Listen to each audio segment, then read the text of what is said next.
Hello again, everyone. Welcome back to U.S. History 1877. This is Lecture 6, The Road to Revolution. In an earlier lecture, we looked at a concept and a policy that was followed for about 25 years, between 1715 and 1740, by this man, Robert Walpole. History recognizes Walpole as England's first prime minister, though the title hadn't yet to evolve into that. Nevertheless, that's the power that he held. And during his tenure in power, he put forward a policy that we call salutary neglect in terms of England's relationship with the British colonies, particularly those in North America. And that was a policy whereby Walpole turned his attention, his governing, inward, and allowed the colonies to do pretty much whatever they wanted to do in terms of governing themselves. And in fact, during this time period of salutary neglect, what emerges is an undeniable fact of, within the colonies, this habit of self-government. And that is going to last well beyond Walpole. He died in 1740, and yet for subsequent decades thereafter, the concept of salutary neglect, the concept of this habit of self-government very much remained. And in the colonies, colonials, though they looked at themselves through and through as loyal Brits, as loyal subjects of the crown, as loyal subjects and obedient subjects of Parliament, they nevertheless fully well expected this self-governing governance to continue. They fully well anticipated being able to control their own internal affairs.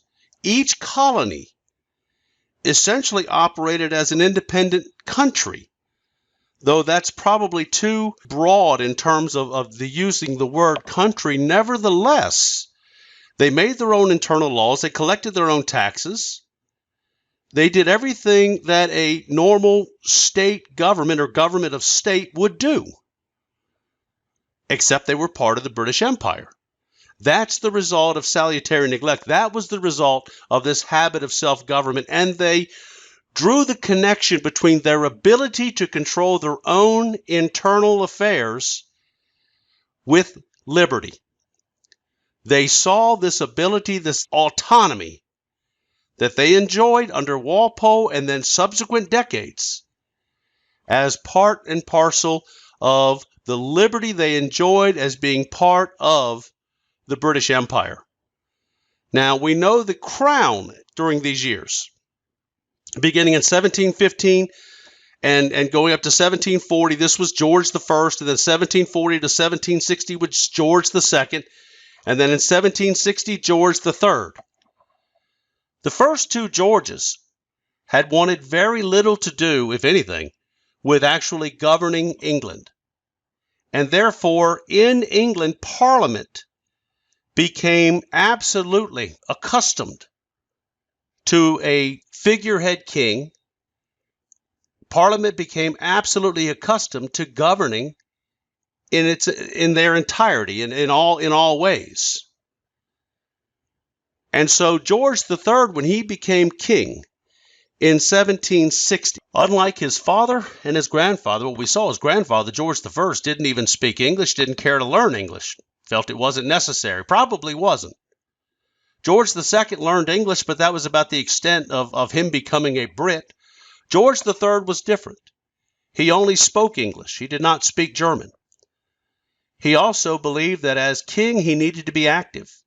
He wanted to be an active monarch. And yet George III has some pretty big impediments in front of him in terms of the exercise of monarchical power. First and foremost, of course, was Parliament. Parliament had been there since 1715, almost governing entirely all of England and the British Empire. Now again, they had left the empire much to itself, but nevertheless, They were in charge. And now there's a king in 1760 who wanted to govern as well. The ascension to the throne of George III creates a strained constitutional system within England.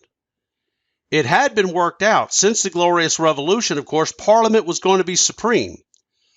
But the line between monarchy or crown and Parliament was not at all final.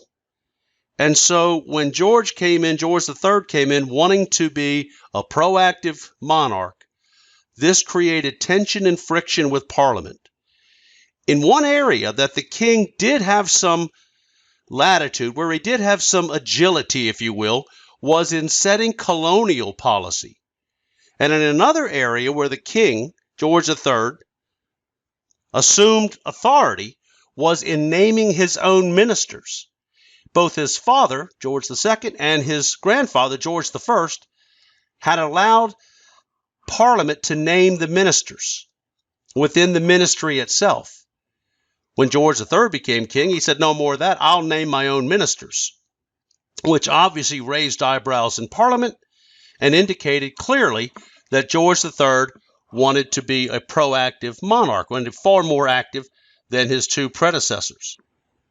When George III became the king in 1760, his country had already been at war for 4 years in what, of course, is known as either the 7 Years' War or that French and Indian War. Either way. And what we looked at last time, in fact, England and France had been duking it out.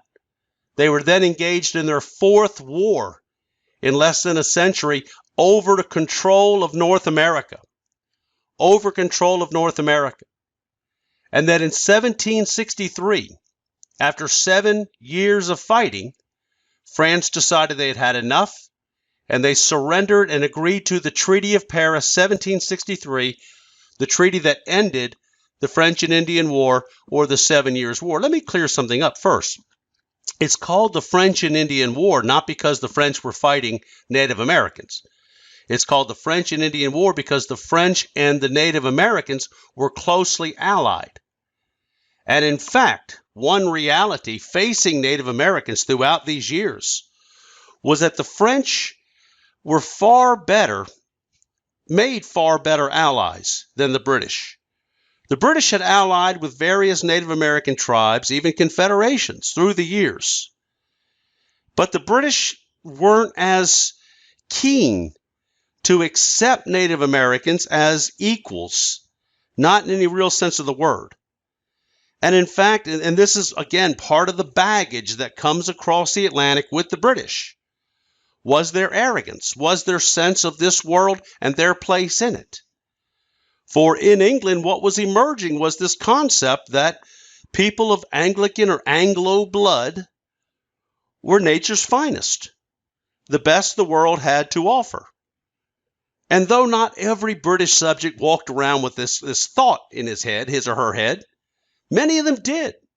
Many of them just assumed this racial superiority. And again, the concept at this time that was universal was that humanity does not exist along an equal plane. Humanity made up of different races and ethnicities. No. They looked at humanity as existing on a hierarchy of levels, almost like a ladder. And the higher one went up, the higher quality one would see in terms of humanity. And of course, for the British, where were they? Well, they were at the tippy top. They were at the very top ladder or the very top step. And that's the way it was. So the British came over and they did ally with Native Americans, but again, they never really looked on them much beyond savages. And at the same time, the relationship between England and the British, the British and Native Americans tended to ebb and flow. Sometimes it would be good, other times they'd be killing each other, fighting each other. The French had a far more agreeable relationship with Native Americans. That's why Native Americans allied with France during the French and Indian War, because the last people they wanted to see control all of North America would have been the British. And yet, as we know, in 1763, the British gained control by this treaty. It was a spectacular victory. And the British were very much eager to congratulate themselves. We did it. After all these years, after 4 major wars, we managed to defeat the French and drive them out of North America. Now we are the hegemonic power within North America. Well, that was all fine, except. They were broke. They had spent themselves into oblivion. Wars are unbelievably expensive, and again, England did not have the internal taxing structure necessary to raise sufficient money to engage in these sorts of expensive enterprises, yet they did, time and again.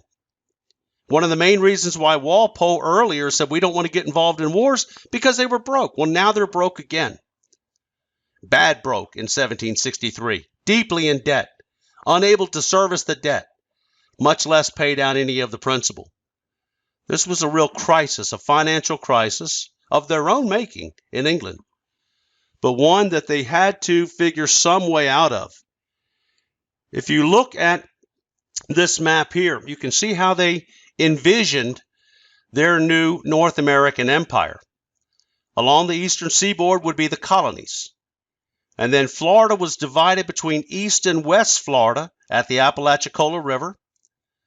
The northern boundary of Florida extended all the way up to about where Columbus, Georgia is today, and then west to the Mississippi River, to about the Yazoo River, where the Yazoo Delta meets the Mississippi.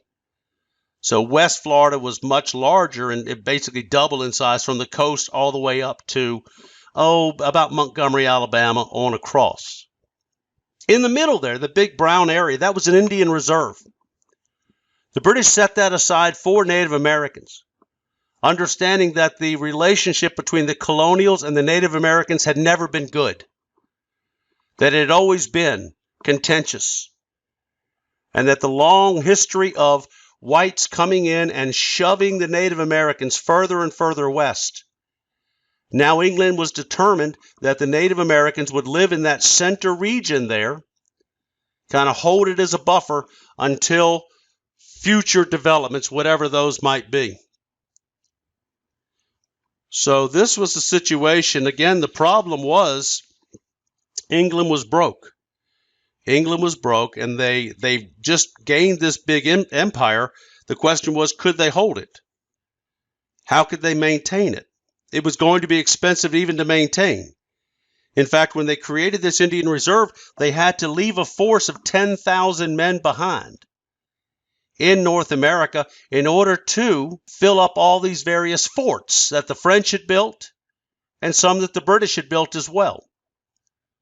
So they had to garrison all these places, so they need 10,000 troops. Well, who's going to feed these men?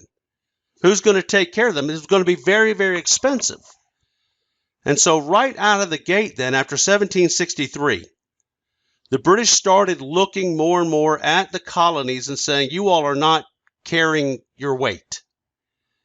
In fact, there was an attitudinal shift in England, within Parliament, within the King, George III, within the ministry, various prime ministers named by the King, that these colonials were not paying enough, were not paying their fair share to maintain the British Empire. There was probably some truth to that. The colonials weren't paying much in taxes. If they paid taxes at all, it was to their individual colony. Virginians paid taxes to Virginia. They had no internal taxation from London to the colonies. Now, supposedly, dating all the way back to the 1660s and even earlier, there was the Navigation Acts that were in place. If you'll recall, Charles II became the king in 1660. One of the first things he did was approve Navigation Acts, which sought to limit the colonials in terms of their trade relations. What Charles II wanted to do was to inaugurate or to initiate new mercantilistic policies.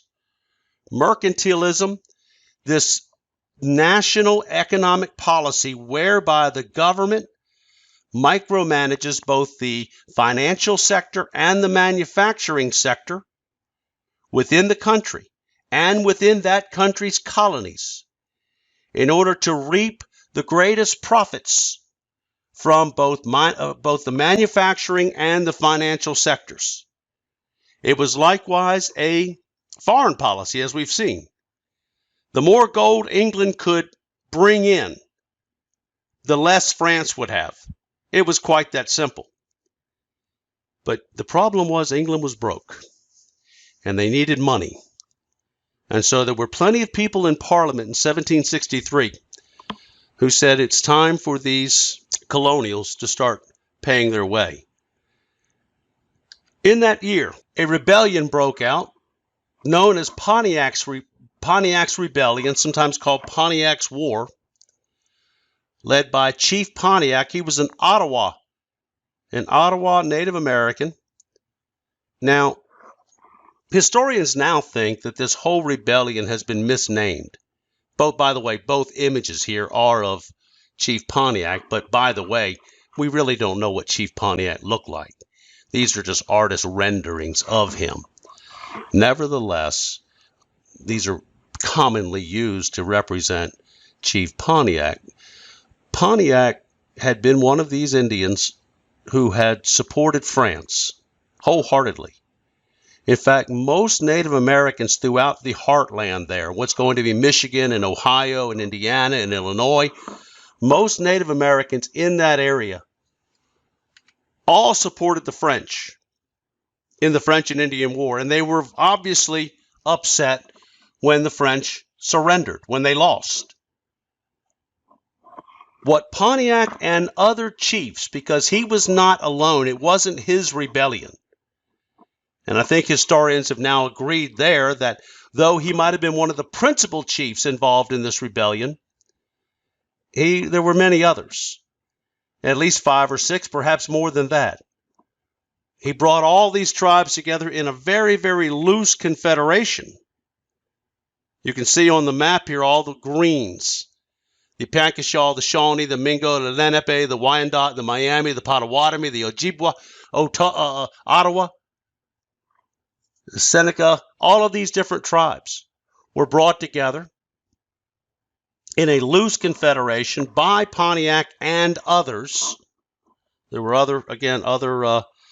other Native American chiefs as well in this, but again, we call it Chief Pontiac's Rebellion or just Pontiac's Rebellion because that's how it's gone down in history.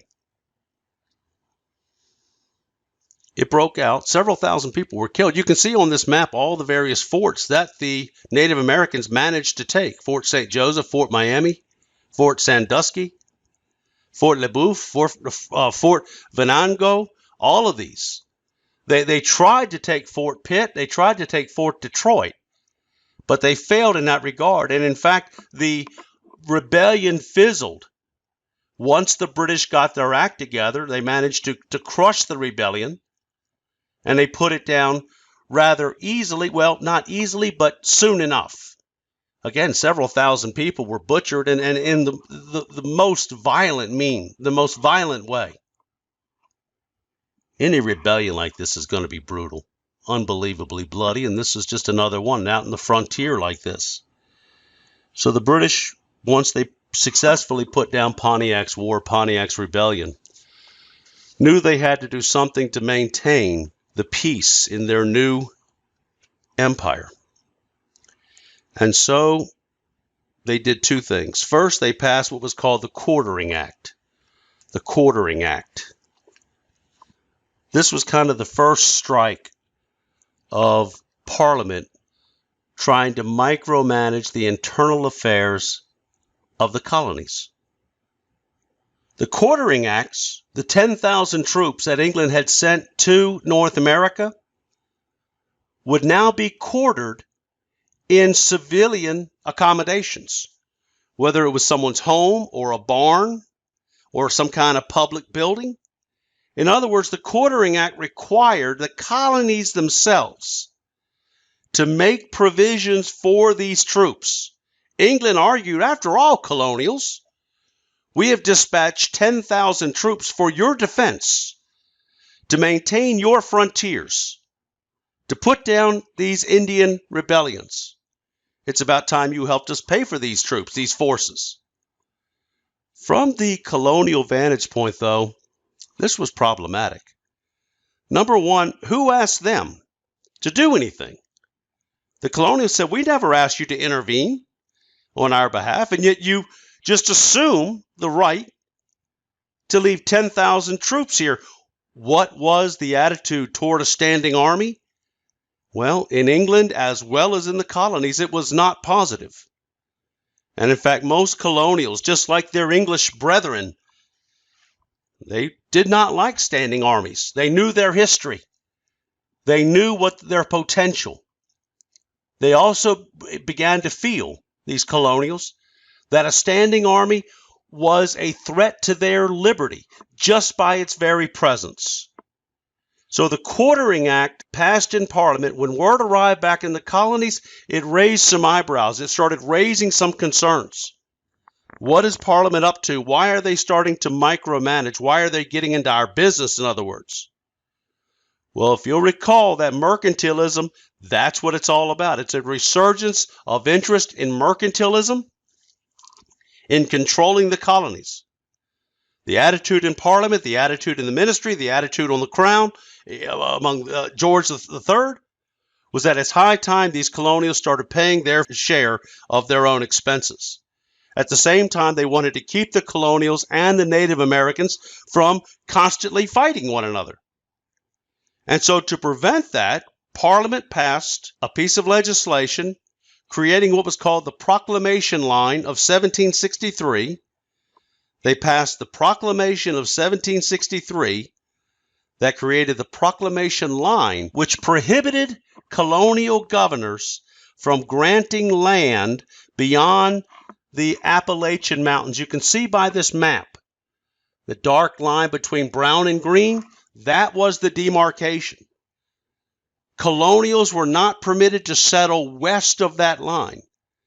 Now, you have to understand that in places like Virginia and in Pennsylvania, New York, the Carolinas, and even Georgia, the idea of being hemmed in this way, of being roped in, if you will, was to these people, was to the colonials, absolutely galling.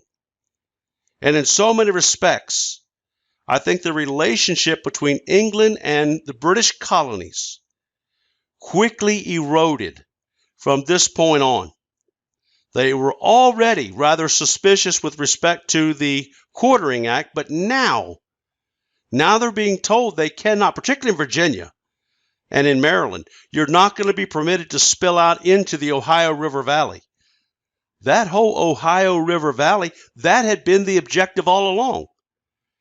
That's why Virginians like George Washington and others were so keen on driving the French out. So that Ohio company, a company which they had all invested heavily, could sell lots of land and they could make lots of money. That was all part of it too. There's no denying that. Well, now they can't go out there. And I think in so many respects, England's declaring this proclamation line was the opening salvo, the opening shot in what's going to be the continuing deterioration of the relationship between England and the colonies. In 1763, that same year, George Grenville became the new prime minister, named by the king. Grenville was an honest man. He was an ambitious man. He was a man who wanted to do the right thing. His concern, of course, focused on the financial crisis then in effect or as part of his reality in England. How do we get more money? How can we possibly raise the kind of money we need to service our debt? So Grenville came in with this financial crisis. He inherited it, and he likewise was a mercantilist. He likewise was determined that the colonies will pay taxes, and this will help finance not only the expense of this new massive empire in North America, but likewise the debt that the mother country was carrying. Grenville didn't care much for colonial sensibilities. It didn't really think about it a whole lot as to how his policies might impact in the colonies. I think in so many respects, people like Grenville and a host of others, there were several ministers, prime ministers during these years. The king kept firing them and hiring new ones. I don't think any of them truly understood this habit of self-government. I don't think any of them truly understood the depth of this habit and what it really meant. I don't think they ever truly understood that in the colonies, so many colonials equated their liberty with their autonomy. Again, they were proud Britons, loyal, true and true all the way, but they were also Virginians. They were also South Carolinians. They were also Pennsylvanians, New Yorkers, Massachusetts men. In other words, this interesting phenomenon had occurred. These people had sort of dual identities. Not only did they identify, of course, as British subjects, loyal British subjects, but they had another loyalty as well, and that was to their colony, whether it was Virginia or Maryland or Pennsylvania. That was a foreign idea in England. Nevertheless, Grenville moves forward with his mercantilistic policies, and in fact, in 1764, he enacted, or had Parliament pass, the Sugar Act. The Sugar Act. Now, in the past, Parliament, beginning in 1660, we've talked about, Parliament tried mercantilistic policies. They tried to micromanage the internal economy of the colonies, but they really couldn't. They did not have the enforcement wherewithal to do so. They didn't have a navy large enough to do so. After 1763, though, they did have a navy, and they could enforce these laws. That's the main difference. The Sugar Act in 1764 redefined Anglo-American the Anglo-American relationship, as it put a direct tax on sugar, coffee, tea, and wine at 3 pence per gallon. Now, in reality, it had been 6 pence per gallon. But now with the Sugar Act, it was reduced to 3 pence. Here's the difference, though. The old law never went enforced. It could have been 100 pence. It wouldn't have mattered. It was never enforced. But Prime Minister Grenville was determined to enforce this new law. So he said, okay, we'll only collect 3 pence per gallon, but we're going to collect. The reaction to this was swift. Many colonial leaders claimed at that time that Parliament was denying them the right to assess their own taxes like they had always done. Well, they hadn't always done it, but they certainly had been doing it since 1715. The Sugar Act likewise created what were called Vice Admiralty courts up in Nova Scotia, in the port city of Halifax, Nova Scotia. So there was some Vice Admiralty court system up there, and if a merchant ship was captured, was stopped on the high seas and found to be carrying contraband, in other words, unlawful goods, that ship would then be taken to Nova Scotia, where its future would be determined in terms of the cargo and even the ship itself. That's the big distinction here, is that by 1763, England has the wherewithal to enforce its own laws. And this shocked many Americans as they looked and said, we should be taxing ourselves. They view this as a direct tax on items coming in, and they basically said, we object to this. Well, Grenville didn't care. Parliament didn't care. Unlike the Navigation Acts, Parliament was determined to enforce these new aggressive mercantilistic practices. In fact, in March of 1765, Parliament passed the Stamp Act. This one really struck a nerve. The reaction against this was so swift and so severe, it literally set Parliament back on its heels. Grenville had no idea that the reaction in the colonies would be as severe as it was. The Stamp Act, with this, the British planned to squeeze about £60,000 annually by selling royal stamps that would have to be affixed on deeds and marriage licenses, newspapers, a whole host of legal documents. It's like today, a letter needs a stamp. You just can't mail it, right? You have to put a stamp on it. Well, is that a tax or is that a payment for service? You can't mail it without the stamp, but anyhow, in this case, the government was going to sell the stamps so that people who provided marriage licenses and deeds and newspapers and all these legal documents would have to buy the stamps, put them on the documents, then pass that cost on, of course, to the consumer. That's the way it was supposed to work. This, again, was an internal tax. The colonials said, you cannot tax the internal workings of our colony, as you've never done that before. In other words, what is emerging is an argument among the colonials that the internal affairs of each colony they're just that, internal affairs. That Parliament really has no jurisdiction there. Well, that's pretty severe. That's kind of a line in the sand if they're really making that argument. Anyhow, the reaction to the Stamp Act was very severe. There were riots in Boston, in New York, and in other cities. In Virginia, a politician from the western counties, a bit of a hothead, a bit of a demagogue, a man who liked the sound of his own voice, but nevertheless a man who's gone down as one of the great patriots in American history, by the name of Patrick Henry. Patrick Henry introduced in the House of Burgesses a resolution that's known historically as the Virginia Resolves. Virginia Resolves, and these kind of like resolutions. Again, the year was 1765. Once word got back to the colonies that Parliament had enacted the Stamp Act, Patrick Henry offered for their consideration to the House of Burgesses 5 different resolves, 5 different resolutions. Now, the first 4 of which, using different language, but basically stated the first 4 parts declared that Virginians and Virginians alone could tax themselves, that only Virginians could tax other Virginians. This is what it's getting down to. It's emerging, this argument of no taxation without representation. That concept had been part of colonial America since the early days of those proprietor colonies, since the early days of those charter colonies even. The idea that if you live in a colony and you do not have representation, that colony has no right whatsoever to tax your district.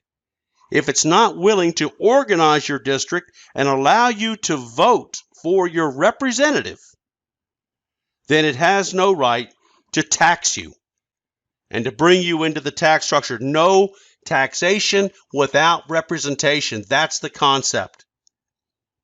And it was viewed as ages old in the colonies. And so here we go. Patrick Henry says in the first 4 resolves that Virginians and only Virginians can tax Virginians. The 5th resolve, the 5th one, was the real hotbed. It announced that any attempt to collect the stamp revenues, not just in Virginia, but in America, any attempt on the part of the ministry to collect stamp revenues in America, according to Patrick Henry, was illegal and unjust, as it threatened American liberty. Now that's radical. What Patrick Henry is asking the House of Burgesses to do is to endorse a statement whereby they are rendering null and void an act of Parliament. They are nullifying an act of Parliament by saying no such law can be enforced here. It's illegal and unjust. Now, what's interesting is that this 5th resolve, which really was a declaration of independence in many respects, it didn't pass. The 5th resolve did not pass. And yet, newspapers in Philadelphia and in Baltimore and other places then printed all 5 resolves as if they had passed. Printed all 5 of them. as if the House of Burgesses endorsed this radical statement, this kind of usurpation of authority on the part of the House of Burgesses. So it was printed throughout the colonies intact, and it appeared that Virginia had indeed taken a very, very radical position. All of this led then to what is called the Stamp Act Congress. The Stamp Act Congress in October of 1765, they met in New York City. The Stamp Act Congress included representatives from the 9 colonies, from 9 different colonies. Some of the people who went were those who had already been clamoring, maneuvering, even financing this movement against England and England's attempt to micromanage the economy and the internal workings of the colonies. 2 of the leaders in this movement, now though they were not yet thinking about American independence, they're getting pretty close. They were some of the earliest. They're from Massachusetts. They included John Hancock and Samuel Adams. Hancock was one of the wealthiest men in the colonies. He had made his money by owning a fleet of merchant ships. And guess what those merchant ships brought in? All kinds of illegal goods. In other words, what John Hancock was a smuggler. And a very good one at that. But at this time, after all these years of England not enforcing the Navigation Acts, it became pretty much commonplace for Americans to engage in smuggling. In fact, there was no real stigma attached to it. It's just, this is what you have to do, and you can bring in goods. And if you have to run from British ships every now and then, that's so be it. That's just going to bring up the price and increase profits. So that's what Hancock did, and he started seeing England's determination to enforce its maritime law as a real impediment to his financial future. Samuel Adams he's sometimes called the firebrand of the revolution. Sometimes he's called the propagandist of the revolution because he was very good at organizing people. He was very good at organizing events. If he needed something protested, he could put together a mob rather quickly. And so these are the people kind of up and coming, currently working behind the scenes. But clearly they were all upset over the Stamp Act. And these folks were there for the Stamp Act Congress. They sent a petition to England. It was called the Declaration of Rights and Grievances. The Declaration of Rights and Grievances. They stated their belief that no taxes should be imposed on them without their consent or by their representatives. So this is it. They drew up a petition at the Stamp Act Congress. There was no radical resolves passed at this Congress, much to the disgust of people like John Hancock and Samuel Adams. The Stamp Act Congress was pretty moderate. It wasn't radical by any stretch. They simply said, we hereby believe that we cannot be taxed without our consent or by our representatives. And so that's where we stand. Well, Parliament responded, as did the Crown, responded to this concept coming out of the Stamp Act Congress with the notion of virtual representation. Virtual representation. And what that meant was that, this is Parliament's answer, though you do not have specifically anyone in Parliament representing your interests, though you do not have a delegate in the House of Lords or the House of Commons, a member, an MP, member of Parliament, all members of Parliament represent all British subjects. And there are plenty of places in England without representation, Parliament argued. Entire cities, Birmingham, Leeds, Manchester, none of which are allowed to send a representative to Parliament, and yet all members of Parliament represent all British subjects. What you enjoy, our colonial brethren, what you enjoy there is what they called virtual representation. Virtual representation. Well, that might have made sense in England, but it made no sense whatsoever in America. It flew like a lead balloon in America. They said, no, that's not good enough. We want actual representation. And we hereby insist that you cannot keep this law, the Stamp Act, on the books. We'll just keep rebelling. We'll keep rioting. Ultimately, Parliament saw the wisdom of getting rid of the Stamp Act. They felt that it was causing too many problems. It wasn't going to raise enough money anyway. And so they rescinded or repealed the Stamp Act. And when word arrived back in the colonies that the Stamp Act had been repealed, there was genuine celebration, heartfelt celebration in every colony, in every city. They were so pleased that when they knew they were right, all they had to do was to speak to their government. And their government would answer. Their government would listen. Their government would reconcile. A lot of people said, you see, that's how it's done. This is the great blessing, yet another great blessing of being part of the British Empire. However, one thing they didn't notice because they were too busy celebrating was that Parliament also passed at the same time, or close to it, the Declaratory Act. That here was the deal. Parliament said, yes, we have rescinded or we have repealed the Stamp Act, but we also pass the Declaratory Act, which asserts that Parliament has the full right to make laws with regard to the colonies in all ways whatsoever, or in all cases whatsoever. Here's the declaration of power on the part of Parliament. We're going to repeal the Stamp Act, but know this, colonials. We're not doing it because you rioted. We're not doing it because you boycotted. We're not doing it because this law displeased you, this Stamp Act. We're doing it because we cannot see how it will help us to have it on the books. But we're also passing or making this declaration of power. We hold the right, we hold the authority, constitutional and otherwise, to govern you in all cases whatsoever. And so you should know this. And so Parliament indeed had made a very clear, emphatic declaration of its power with the Declaratory Act. In the colonies, people were jubilant over the repeal of the Stamp Act, but in Parliament, with this statement, I think Parliament was in a mood to basically tell the colonials, you know, you may have won this one, but know this: we can tax you. We reserve the authority to govern you in all matters whatsoever. The financial crisis continued.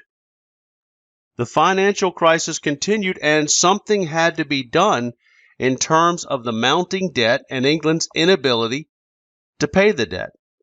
On your screen is Charles Townshend. Charles Townshend became, it's a title, it's called Secretary of the Exchequer.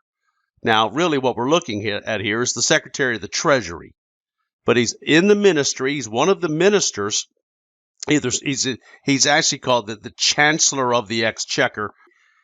It was up to Charles Townshend to come up with, or he believed it was anyway, to come up with a plan to address England's mounting financial or fiscal crisis. A very impetuous man. Some said he talked too much, he thought too little. He, likewise, didn't care a whole lot for colonial sensibilities about taxes. He also thought that England was perfectly within its right to enact any kind of legislation they chose with respect to the colonies. After all, he said, they're colonials. They're part of the British Empire. But ladies and gentlemen, there's the rub. It's on the one hand in England, the attitude was, we can govern the colonies. Of course we can. They're our colonies. We can micromanage them. Of course we can. They're our colonies. While in the colonies, the attitude was, we kind of take care of our own internal needs. We don't need to be micromanaged. And in fact, more and more of them were coming to the conclusion that this concept of micromanaging, and we know it to be called mercantilism, is a direct threat to our liberty. They viewed their autonomy, as I've said, as their liberty, as part and parcel of their liberty. And so that was all part of it. So what we're coming toward is a real impasse here. On the one hand, Parliament asserting its authority to govern the colonies in all things whatsoever. On the other hand, colonials saying you all can't do that. And so it really was a matter of sovereignty, of power, of who had it and who wanted to express it. Charles Townshend believed that he had a plan that would please everyone. He was under the mistaken impression that what had displeased the colonials about the earlier mercantilistic policies, legislation, in particular the Sugar Act and, of course, the Stamp Act, he said what displeased them most was that these taxes were internal. They were direct taxes, levying a tax on internal transactions within the colonies. What if we just focus on external transactions? And he thought if we did that, if Parliament did that, then perhaps there would not be such a ruckus or an uproar in the colonies. The colonials, we know, were in absolutely no mood to discuss Parliament's right to tax them. Now, the whole issue of internal versus external, let's be clear, for the colonials, there was no difference. After all, if you're going to tax them and the end result is higher consumer prices, then there is no difference. And at the same time, it was just about taxation in general. And this issue of no taxation without representation, that meant a lot to the colonials. And so it did boil down to who had the power to tax, basically the power of the purse. And the colonials, they took this very seriously. Here's a cartoon, a political cartoon from the day. You can see the poor fellow there has been tarred and feathered. You can see the white feathers are over his entire body. They basically just strip you, take all your clothes off, and paint you up with tar, and then throw chicken feathers all over you. Tar and feather, you can imagine how difficult it would be to clean up after that. Now, they were going to hang this poor fellow, and he was one of the stamp agents. They're sent basically to collect taxes, and they said either, tell us you're not going to do this, or they have a rope there. You can see a noose hanging from that tree. That's a Liberty tree. There was a tree in Boston Commons. They called it a Liberty tree, where they were gathering to talk about current events and to rally for their cause during, of course, the whole crisis over the Stamp Act. Well, this Liberty tree became the symbol of the whole movement. Now, you can see if you look closely at this image, on the Liberty tree is tacked a piece of legislation, but it's upside down. And of course, it's the Stamp Act. And it's like, okay, we've turned it upside down. We've reversed the Stamp Act, basically. This indicates the repeal. But they're celebrating the Liberty tree. Now, in the background, even further, you can see that they're tossing tea into the harbor. This is part of the Boston Tea Party, an event we'll get to real soon. But this whole thing indicates, again, the mood of the people at this time. That this is all part of after the Tea Act and all of that. They're forcing him to drink tea, or at least trying to anyway. But this was, again, kind of demonstrates the mindset of the people at this time with respect. And in fact, with all of this, Charles Townshend managed to get through Parliament on his recommendation a rather broad and sweeping piece of legislation known as the Townshend Acts. The Townshend Acts, there were several parts to it, but the initial component of it, or the primary component of it, imposed new import taxes on glass, lead, paint, paper, and tea. Now, this was for goods to be imported into the colonies. So they would be taxed before they got to the colonies. That's why Townshend said these are external taxes. They're not going to be taxed hand to hand in the colonies themselves. They were labeled as simple regulations of trade. Any of those products going into the colonies would be taxed. Now, realistically, it didn't make any sense. In fact, all the Townsend Acts really did was simply further encourage smuggling, which was already rampant throughout the colonies. However, the Townsend Acts did provide very strict measures of enforcement to be carried out by the Vice Admiralty courts in Nova Scotia. It also created what was called the American Board of Customs Commissioners. The American Board of Customs Commissioners that would regulate and see to the collection of these new duties or new taxes on imports, paint, paper, lead, glass, and tea. It also provided that the customs officials, the people charged with actually collecting the taxes, would be paid out of fines levied by the courts. So the tax officials themselves are going to be paid by the fines out of the tax system, which only encourages people to be that much more vigilant about looking for taxes and diligent about collecting taxes. Now, this whole issue made these people appear alien, kind of treacherous even. And it also, though, indicated that imperial office holders, those individuals, officials, named by the London government, by the British government, were to have more power than ever in the colonies. The Townsend Acts also included a new quartering act. It was directed specifically at the colony of New York, which had balked at providing quarters for the military. And so this new quartering act basically said that they had to do so, or they could have their entire charter suspended. In other words, the colony of New York would be rendered null and void. Well, that was very, very strict. And people were quite alarmed at that when even the very threat, or even the mere threat of literally nullifying or getting rid of a colony. Who do they think they are? The colonials said. This whole thing began to build again with tension when word of the Townsend Acts arrived.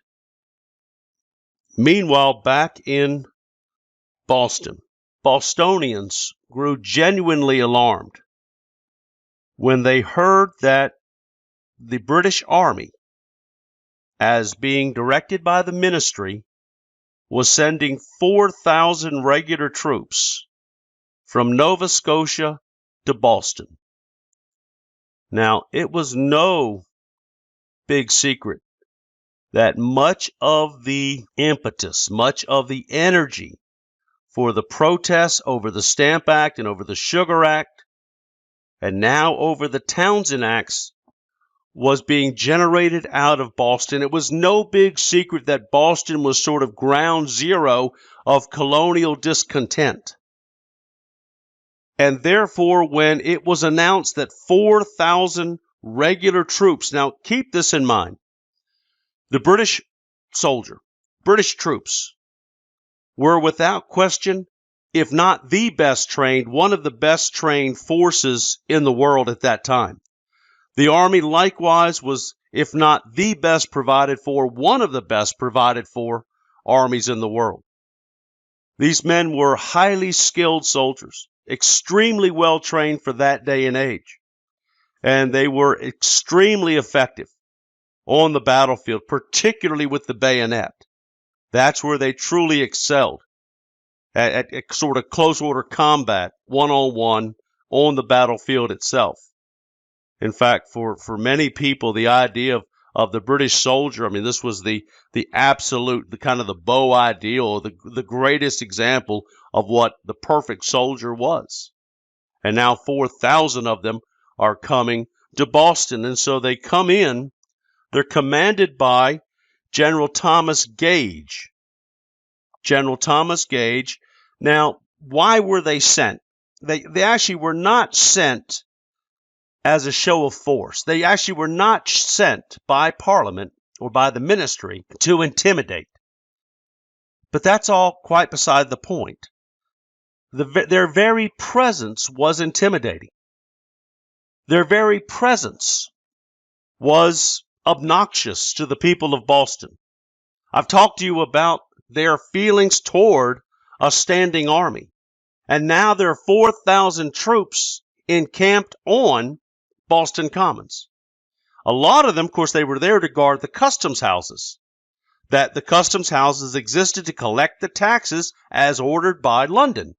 And now we have the Townshend duties coming in and the tax collectors arriving. And so now they need 4,000 troops to keep this system going. At least that was the impression that all of this gave.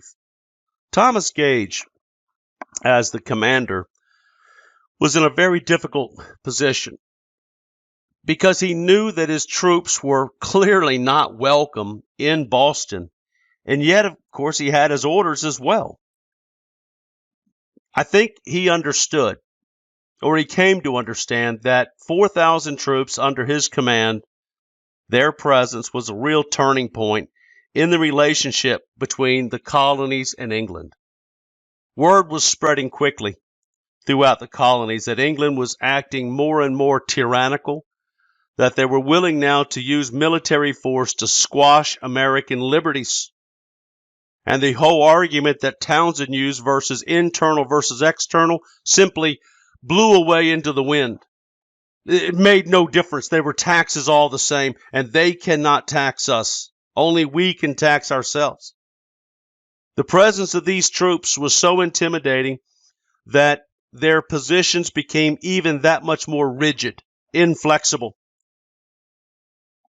Again, even Englishmen regarded a standing army as a threat to liberty. It was far too great a temptation to use it quickly.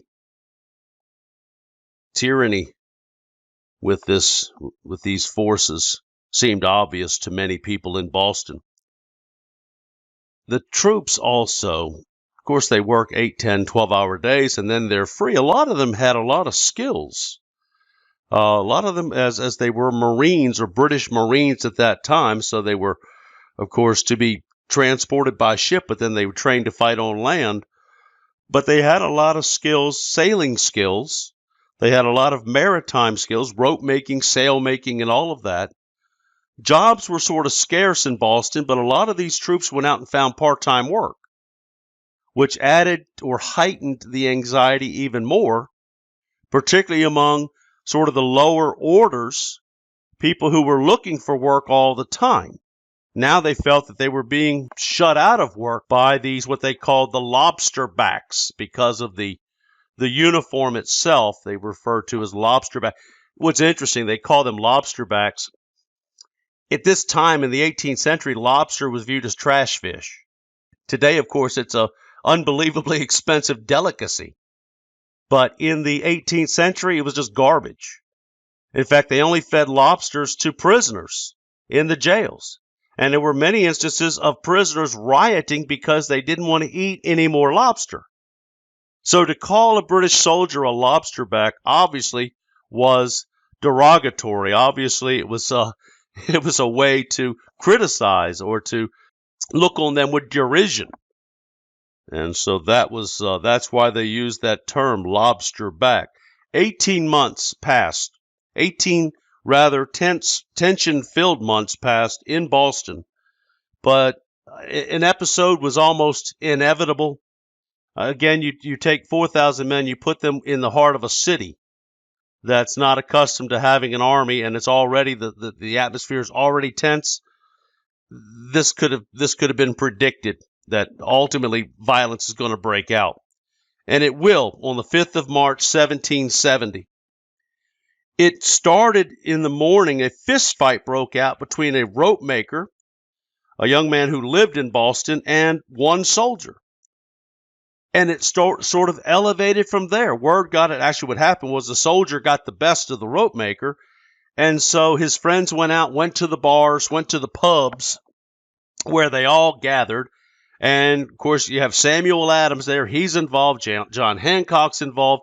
A lot of these groups are getting involved. And in fact, the reason why they could put together groups so quickly was because they had already organized earlier in response to what they perceived to be British tyranny. There were organizations that were highly efficient and highly effective. They're called the Sons of Liberty and the Daughters of Liberty. These were organizations created by people like Samuel Adams. They have chapters formed in all the colonies, in fact, multiple chapters in Massachusetts. But the Sons of Liberty were people who gathered, they joined up, and they gathered regularly to discuss current affairs. They gathered to discuss American liberty and English encroachment on it. And they could also be called on very, very quickly to kind of raise a ruckus, to become a mob. And again, that's where Samuel Adams, I guess that's where his talents came in best. The Daughters of Liberty were also highly influential. They would regularly get together, and what their message was based on wearing homespun clothing. In other words, most of the consumer goods purchased in the colonies were made in England, whether it was clothing or china, tableware, what have you, furniture. It was all British made, all imported into the colonies. And in fact, British manufacturing concerns relied very heavily on the selling or the sales of their products in the colonies. And what the Daughters of Liberty recognized quite early on was that they could collectively hit England in its pocketbook by simply making their own clothing. So they would have kind of where they would all get together and have knitting bees or spinning bees, where they would spin yarn or spin yarn into thread, spin cotton or wool into thread. And the idea, the promotion was everybody should wear homespun clothing, homemade clothing. Don't buy English. And in fact, coming out of this entire movement was a much, much larger campaign called non-importation, the non-importation movement. And that spread very rapidly, starting with the Daughters of Liberty, and then became an even larger movement. Just don't buy anything British. We will hit them in their pocketbook. So this was very effective. And in fact, very quickly, within a year or so, after the non-importation movement began, the British merchants, the British manufacturing concerns, were starting to voice their concern over what was happening to their sales across the Atlantic. So non-importation is going to have an impact, and the Daughters of Liberty were highly influential as a result of that. Anyhow, the Sons of Liberty heard about this fight between this rope maker and the soldier, and by nightfall, a mob of Bostonians had gathered in front of the customs house, the tax collecting house. There were 10 soldiers on guard there. At that time, they were commanded by a captain named Thomas Preston. Now, we don't know who. It's impossible to really tell. Somebody threw something at the soldiers. We don't know, again, exactly what it was, but what we do know is that immediately following that, the sky darkened with snowballs, garbage, chunks of manure, all being hurled from the crowd toward the soldiers, who stood there taking it for several moments. As the soldiers, they dodged the refuse as best they could. Then there was a volley. Now, this is controversial as to what happened, but someone fired and then everyone fired. All the men were standing there with their weapons, their muskets pointed at the crowd, and they fired into it. This event is known historically as the Boston Massacre. Again, you see in this image, there's Preston standing behind the troops. He appears with his sword raised to be yelling, "Fire!" and the men all fire at once. Notice the huge plumes of smoke coming from the muskets. At that time, they didn't have smokeless gunpowder. That would come about later. And so muskets, if you have, say, here you have 8, what if you have 800 firing at one time? You can imagine what that would do to a battlefield.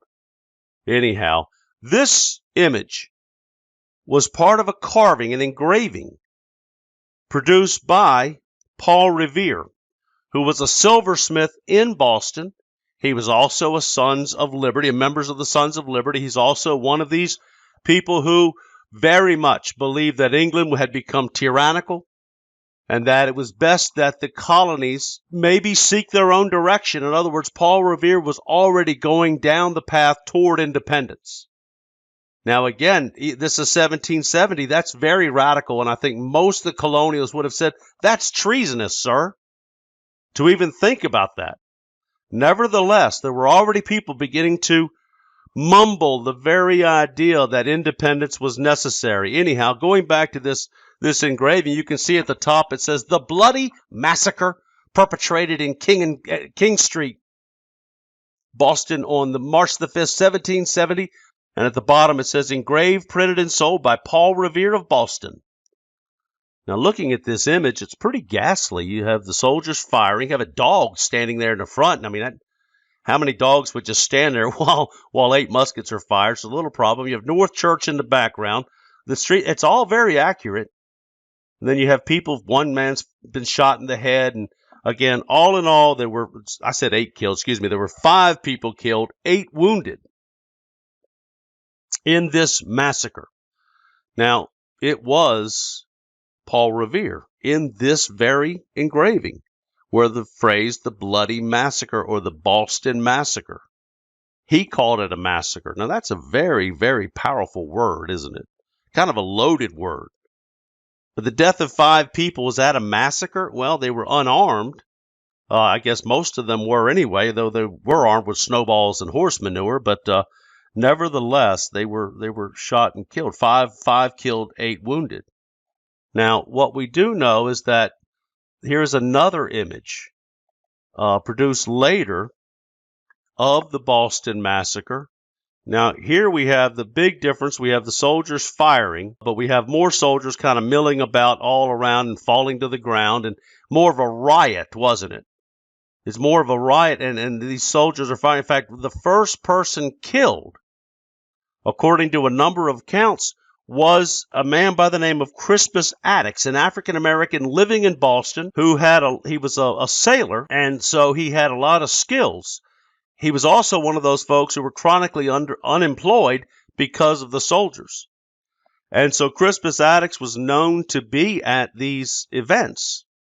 And so here's an image from the Crispus Attucks Association.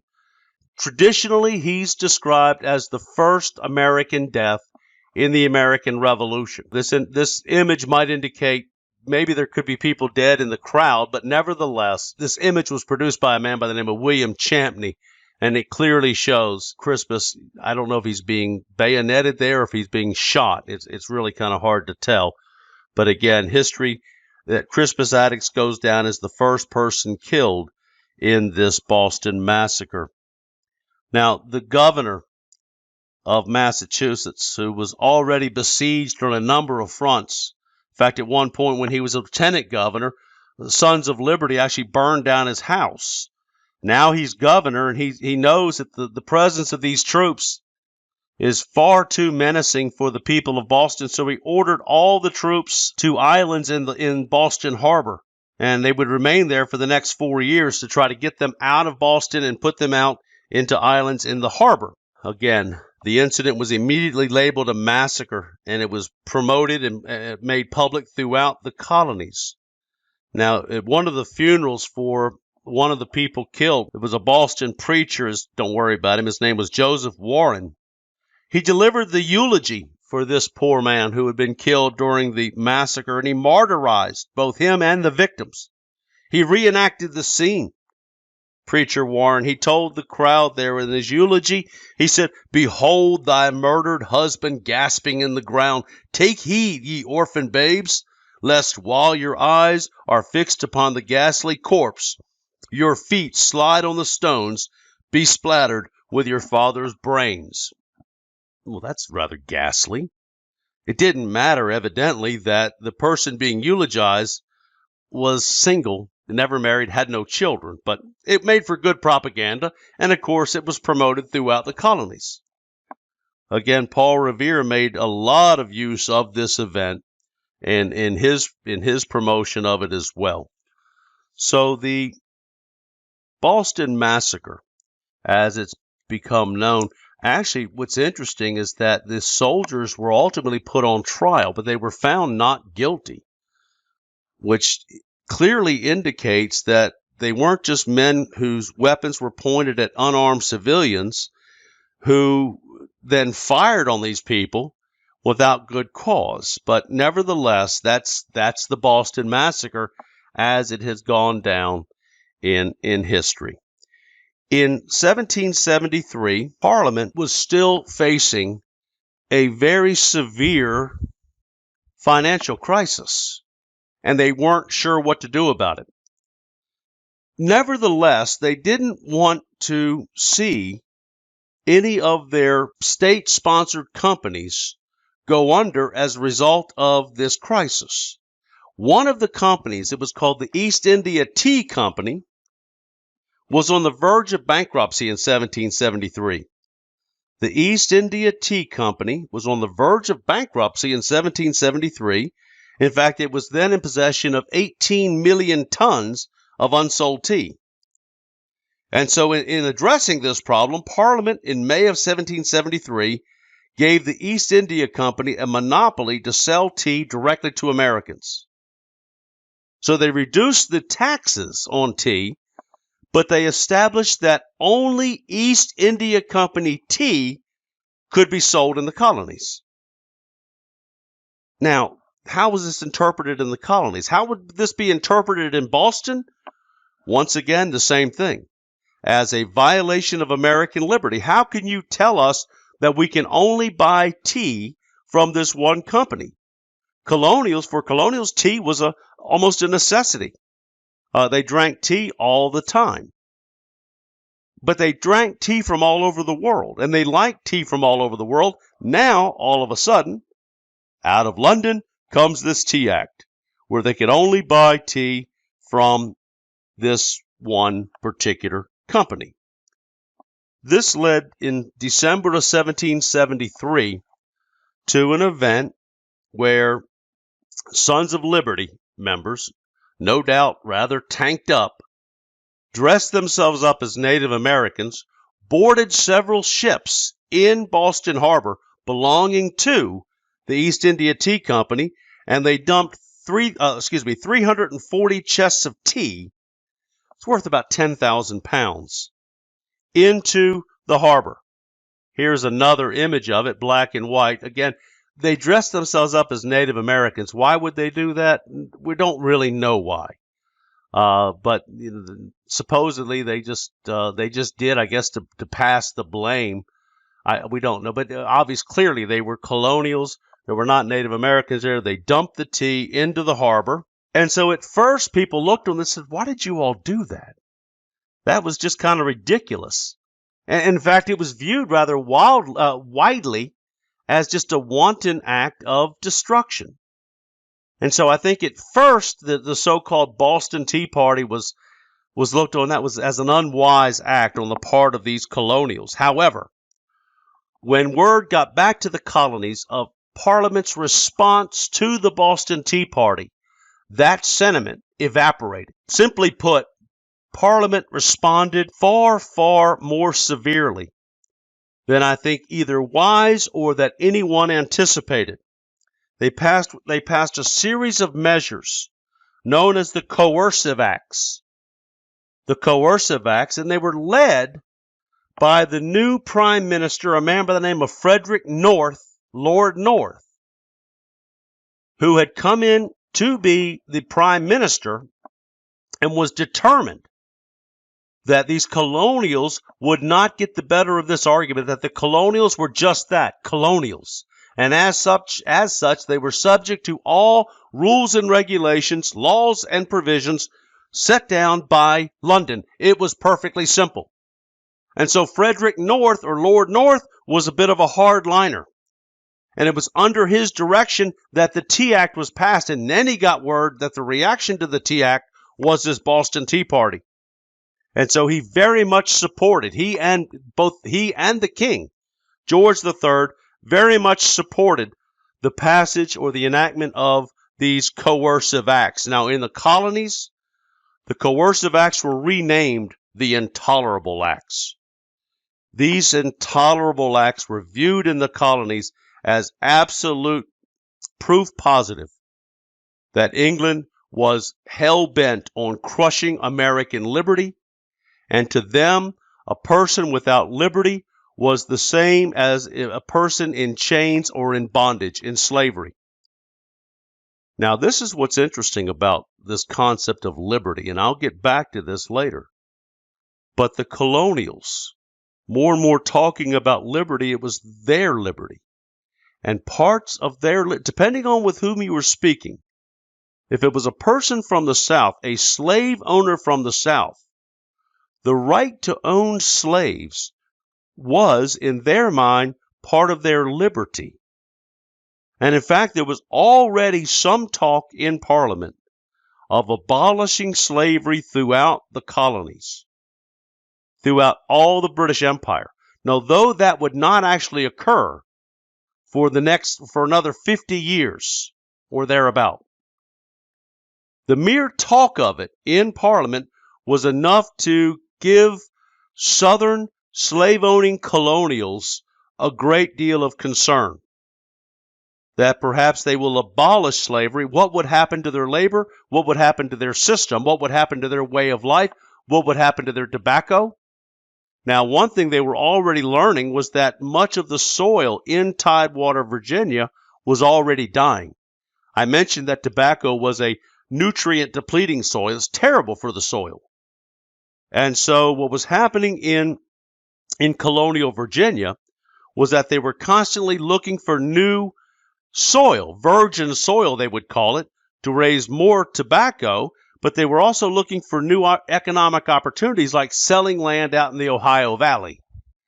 And even George Washington at Mount Vernon recognized that tobacco was killing much of the soil at Mount Vernon.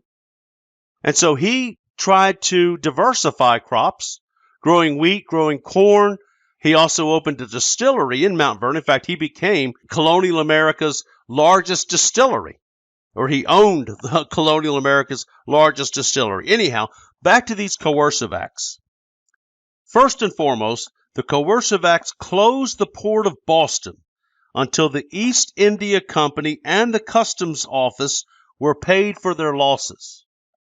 It closed the port of Boston until the East India Company would be repaid for the loss of this tea, and the Customs Service was repaid for the loss of taxation. Now, you have to understand, this is really radical. This is pretty severe. You're closing the port of Boston. That means they're going to use their navy. The Brits will use their navy to basically hem in the port, to blockade the port. Nothing comes in, nothing goes out. What about the people of Boston? What do they rely on? They rely on imports. This was really rather severe.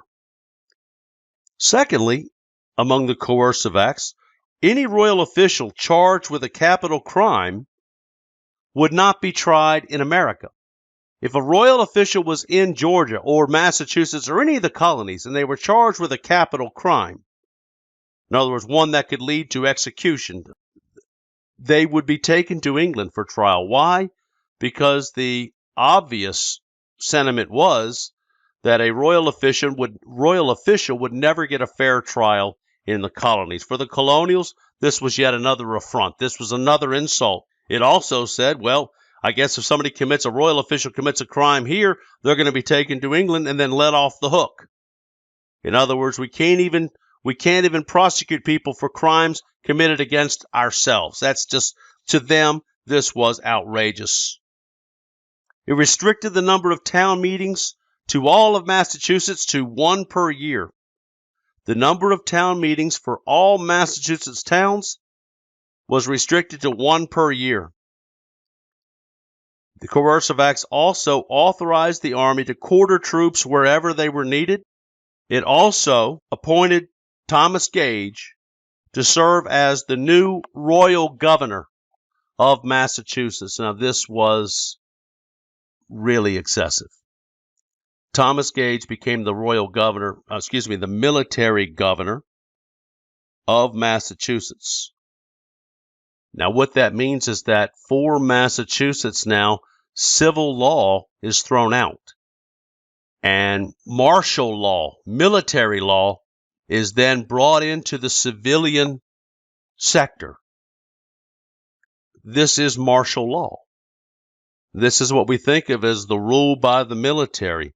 It appeared to many people, when word spread throughout the colonies of what was to happen to Massachusetts on account of or in reaction to the Tea Act, it appeared to many people that England was attempting to absolutely enslave all colonials. They also passed what was called the Quebec Act. Parliament also passed the Quebec Act at that time. It provided Canada, had nothing to do with the colonies, but it ultimately it did, because it provided Canada with its first civilian government. They would have no representative assembly, no juries. All cases were to be decided by judges appointed out of London, and the Catholic Church was given a preferential or a privileged position within Canada. For the colonists, the Quebec Act was sort of a dress rehearsal, is what they saw as a dress rehearsal for what Parliament envisioned for all North American colonies. The idea of getting rid of assemblies, getting rid of juries, the whole court system. This was very, very alarming. The colonial reaction to this was predictable, though Lord North seemed to be surprised by it. People throughout the colonies began sending goods to Massachusetts to try to get them beyond this boycott, try to get them beyond this blockade that England was putting on them. Illegal conventions were held in nearly every colony to discuss what should be done. They also created what were called committees of correspondence. Committees of correspondence to, again, keep the lines and the channels of communication open throughout the colonies, to keep all of this open. Lastly, there was a movement to create what was called the Continental Congress. The Continental Congress. Representatives were to come together in September of 1774 to meet in Philadelphia. Now, this is going to be called the First Continental Congress, because there would actually be a Second Continental Congress. But for right now, it's just called the Continental Congress. And they met in Philadelphia in the fall of 1774. They endorsed several measures. Basically, one was called the Suffolk Resolves, which basically said Americans should resist the intolerable acts with force if need be. In fact, they declared the intolerable acts null and void, and they urged Massachusetts to arm and prepare for its defense. They also asked colonies, all the colonies, to raise militia and begin training its men. This comes out of the First Continental Congress. For them to declare null and void laws passed by Parliament was very much an exercise of power on the part of the Continental Congress. They also agreed that if things did not settle down, and that if Parliament did not reverse the intolerable acts, they would have to meet again, and so they agreed on a second meeting if necessary. Meanwhile, in Boston, the city itself was on the verge of explosion. Gage came in as military governor. He's getting reports all the time that people in the countryside are training. They're marching. They're maneuvering. They're practicing loading. In other words, it appeared that the people in the countryside outside of Boston were preparing to maybe attack even Boston, that they were building up this force. In fact, they even called themselves Minutemen, these soldiers / farmers out in the countryside who vowed that they could be ready at a minute's notice to attack any British force that happened to be coming their way. On the 14th of April, 1775, Gage, after having gotten all these reports of people, training out in the countryside, received the orders he had been waiting.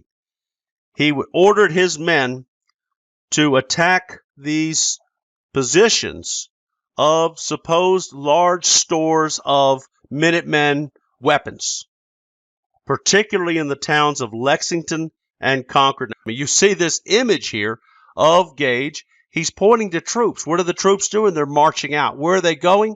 They're heading to Lexington and to Concord. So he's sending these men. First, they get on a boat and they cross Boston Harbor, and then they get on land, and then they march overland. This all happens on the night of April 18th. Gage sent out about 700 men. There would be a secondary force sent out, several hundred men sent out thereafter. On the 19th, then, they reach Lexington at dawn on the 19th. You can see Lexington there. There on the green, on Lexington Green, there were about 70 Minutemen waiting for them. 70 Minutemen. This is a painting done by William Barnes Wolin, who painted, he was a very famous painter, 19th century painter, who painted a lot of patriotic scenes and historic scenes and that sort of thing. This is on Lexington Green. And again, this is the imagination of the artist, but this is how the British would do. They would march up, again, rank and file, so shoulder to shoulder, and march out into the field, and then they would lower their weapons and fire. And when they did, 8 men died, and the rest scattered. Gage's men then continued on, well, it was Gage's men, but it was under different commanders. Gage was not personally commanding. Anyhow, they then went to Concord. The British went to Concord, and it was there that they ran off, or they encountered a small band of militiamen at North Bridge. And after they exchanged weapons, they exchanged shots, and the militiamen ran off.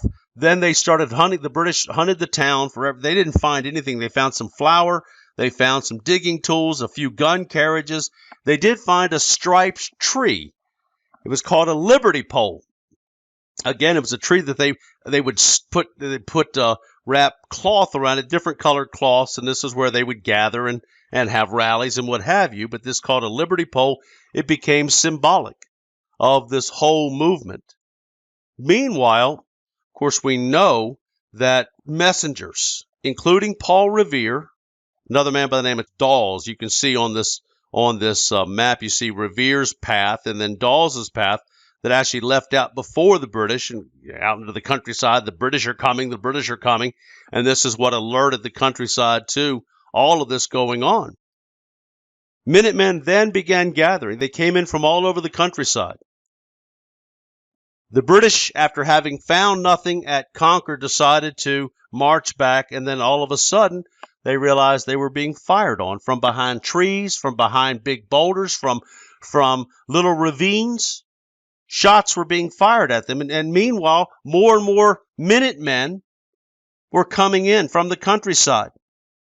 Suddenly, the British realized that we're being hit. People were dropping, and so they were ordered to double time it. There must have been 4,000 militiamen or Minutemen who showed up. The Redcoats were dropping, one after the other. They finally made it back. It's about a 21-mile march. They finally made it back. Not all of them, of course. Some of them were killed. Others were injured, and they were dragged off by their British comrades. They then made it back into Boston, where they collapsed into their camps. Defeated, humiliated, Redcoats had fallen. Who had done this? The Minutemen had done this. They got back. They were probably too tired to notice, but if you think about Boston, you can see it there. It's basically at sea level. It's almost level with the whole water, the Charles River coming in, and of course Boston Harbor and the Atlantic coming in too. It's almost sea level with that, but the land right around the peninsula. See, Boston Neck. Boston sits on a peninsula. The Boston Neck connects it. The land all around that is actually high ground. It's rather hilly, in fact. And so as the soldiers lay there, exhausted, bloodied, beaten, they could have looked up into the hills all around Boston, And had they done so, they would have seen campfires being lit, hundreds of them.